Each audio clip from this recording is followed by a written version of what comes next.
Um dos julgamentos mais famosos da história norte-americana volta a se tornar notícia aqui na nova produção original da Netflix intitulada O Sete de Chicago. Nova cinebiografia de Aaron Sorkin, que já é um grande conhecido aí do Oscar. Ele é o vencedor do Oscar pela produção A Rede Social, que vocês conhecem muito bem, que é, claro, sobre a história da invenção do Facebook. Então vem comigo, porque tá na hora da gente falar sobre essa produção que é bombástica e traz um elenco aqui, ó, gente, de dar gosto mesmo. Vamos lá?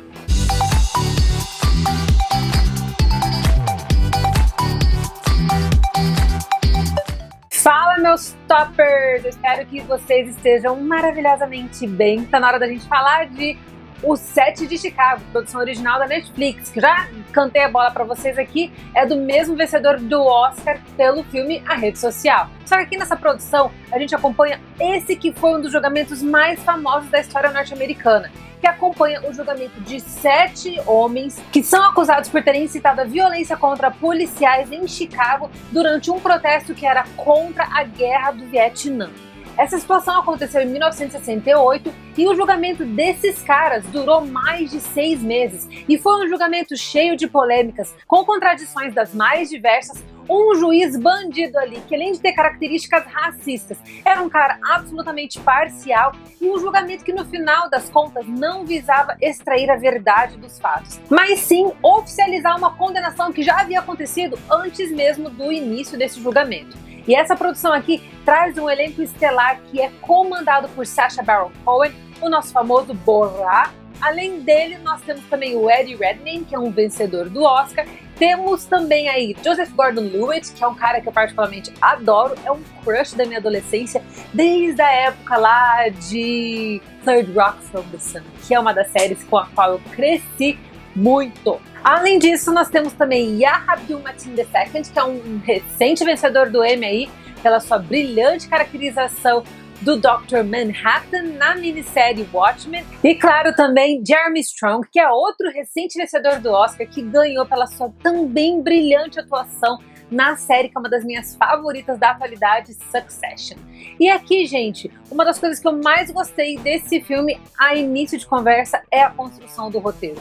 O Aaron Sorkin é um cara extremamente habilidoso e eu acho que o roteiro de A Rede Social prova isso muito bem, porque pra mim A Rede Social é um dos melhores filmes dos anos 2010 e ele repete a mesma habilidade de relatar fatos que ele trouxe lá em A Rede Social aqui nessa produção, fazendo uma montagem que se acopla à essência do roteiro de uma forma que é realmente impressionante. Quando eu me refiro à montagem, eu tô falando exatamente da construção do filme, que é aquilo que você está assistindo quando você sentou ali no seu sofá para assistir essa produção, se é que você já assistiu.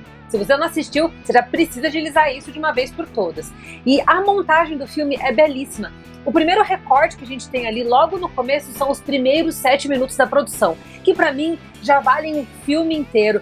É uma abertura que é extremamente eletrizante, ela é também muito ágil, tem um ritmo acelerado que faz com que a nossa atenção seja totalmente direcionada para os fatos que serão abordados e destrinchados ao longo das próximas 2 horas de filme. E ali nesses 7 primeiros minutos, a gente tem a sensação de que a gente está diante de um filme que vai trazer uma abordagem um pouco mais elétrica da trama. Mas, na verdade, ela é realmente uma forma de introduzir a audiência para o que vai ser apresentado, que é, de fato, um drama que, no final das contas, é bem pesado e que trata sobre questões bem sérias, como injustiça, racismo, é claro, diferenças sociopolíticas também e também muita corrupção. Até mesmo porque esse julgamento que a gente está falando aqui, do Sete de Chicago, é fruto de uma espécie de perseguição política, né? E por falar nisso, essa produção vem com o seu timing impecável aqui no cenário norte-americano.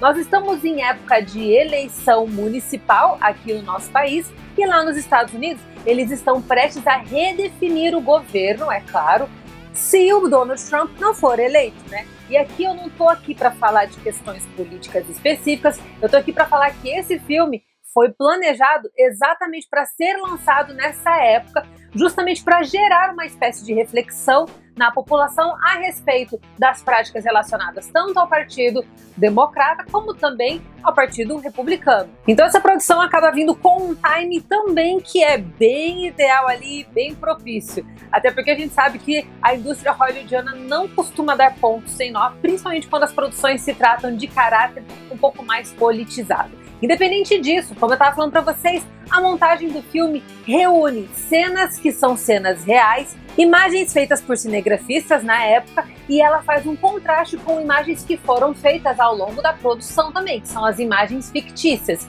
Então a gente vê uma combinação que se encaixa perfeitamente, que é como se fosse um recorte que mostra tomadas reais, tomadas que foram produzidas para a produção, e a gente consegue perceber nitidamente não apenas a seriedade do trabalho do Sorkin aqui, mas como ele tentou ser o mais clínico e categórico possível ao acertar os fatos para fazer com que a cinebiografia se aproximasse um pouquinho mais do gênero documental. Então isso é bem legal, porque ele consegue fazer isso sem tirar o viés hollywoodiano, que é aquele viés que a gente quer quando a gente assiste uma produção, né? Ele consegue unir fragmentos desse gênero, trazendo aqui para o gênero de cinebiografia para relatar os fatos da forma mais próxima da realidade possível. E ele tá de parabéns por isso, porque ele faz isso ao som de uma trilha sonora que eleva a audiência para um outro nível. Você está diante de uma produção que cativa os seus olhos logo nos 7 primeiros minutos. Então, mesmo que você não seja muito fã desse tipo de cinebiografia que explora um pouco mais essas questões jurídicas e etc., se não é muito o seu perfil, naqueles 7 primeiros minutos, eu acho que você vai mudar de ideia justamente por conta do trabalho técnico que foi excepcional do Aaron Sorkin. E isso se estende também, é claro, ao longo de toda a produção. A gente vai ver essa montagem se repetindo de diversas formas, principalmente nas cenas do protesto. E isso é realmente para validar ainda mais a argumentação do roteiro e, é claro, para dar mais voz para as histórias que estão sendo contadas. Porque a gente está ali diante de 7 personagens, cada qual com a sua história. E nós vamos conhecer a história de cada uma dessas figuras a partir do trabalho delas ali no protesto. E isso é muito interessante. A gente não vai no background dos personagens, a narrativa ela fica centrada dentro do cânone do julgamento desses personagens, mas a partir da personalidade deles, das características comportamentais e até mesmo da postura de cada um deles no protesto, a gente consegue descobrir fragmentos de cada um desses backgrounds de uma forma natural, orgânica e que não prejudica o desenvolvimento da trama e nem tira o seu foco. Eu acho que isso foi um trabalho também muito bem feito por parte do Aaron Sorkin, porque ele consegue fazer com que a gente realmente se relacione com os personagens, faz com que a gente se identifique com cada um deles, ainda que a nossa compreensão de cada uma dessas pessoas não seja tão ampla assim, seja um pouco limitada, mas o suficiente para gerar a empatia necessária, que é o que um diretor/roteirista quer nas suas produções, né? E é claro que essas características os personagens não seriam nada sem as brilhantes atuações do nosso elenco aqui. O Sacha Baron Cohen é um cara que sempre me deixa em cima do muro, porque ao mesmo tempo que eu acho ele um comediante excepcional, o humor dele não é muito do meu perfil. Eu não gosto muito do humor dele, porque eu acho que é um humor sujo demais, mas eu reconheço o talento que ele tem. E eu adoro quando ele quebra o seu próprio molde, sai da caixinha da comédia e encara papéis mais dramáticos. Ele fez isso recentemente com uma série original da Netflix, que é a minissérie intitulada O Espião, que foi lançada em 2019 e ainda garantiu a ele uma indicação ao Globo de Ouro pela sua atuação. E ele traz essa mesma caracterização que ele consegue fazer nessa minissérie aqui para esse filme, mostrando uma nova faceta dele. E o Eddie Redmayne tá bem diferente de como a gente costuma vê-lo. Gosto desse papel um pouco mais encorpado, que apresenta ele como uma espécie de frontman, um pouquinho menos frágil. Gostei demais da caracterização dele, embora seja, claro, uma caracterização muito mais simples de papéis anteriores. Temos o Joseph Gordon-Levitt, que eu já falei pra vocês, é um cara que eu sempre gosto de ver em telas, e o Yahya Abdul-Mateen II, ele tá aqui com uma participação um pouquinho menor, mas ele mostra que veio sim. Ele tá com um sotaque um pouco mais arrastado, a linguagem corporal dele tá diferente, e nos instantes em que ele tem a fala, ele tem ali a câmera totalmente focada nele, ele consegue se destacar com muita facilidade. E o Jeremy Strong é, pra mim, aqui uma das surpresas mais gostosas do filme, porque a gente tá acostumado a vê-lo com um papel um pouquinho mais enrijecido, um pouco mais introvertido, mais complexo, e até mesmo mais travado, que a gente vê lá em Succession. E aqui ele tá como esse cara que consome drogas, é um cara que já é totalmente desbocado, ele é a personificação estereotipada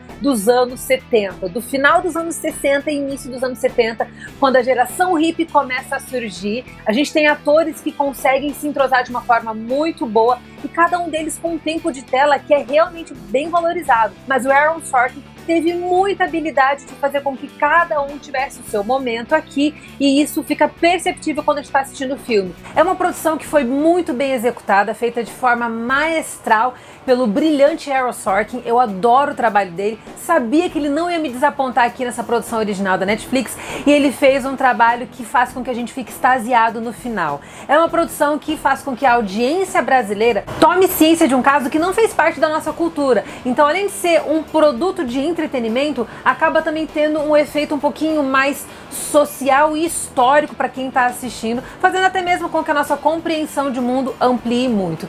O 7 de Chicago já está disponível lá na Netflix, recomendo todo mundo assistir essa produção. E se você gostou desse vídeo também, é claro que você não deve sair daqui do Flick Geek não, ok? Fica aqui comigo porque tem sempre muita coisa boa sendo lançada ao longo de toda a semana. Valeu? Então, é claro, se você gostou daqui, clica numa dessas telinhas para você ser redirecionado para mais vídeos legais. E não se esqueça de me acompanhar lá nas redes sociais, no Instagram, no @RafaGomes, e lá no Facebook também, no Rafa Gomes, ok? Um beijo para todos vocês, fiquem todos com Deus e até a próxima.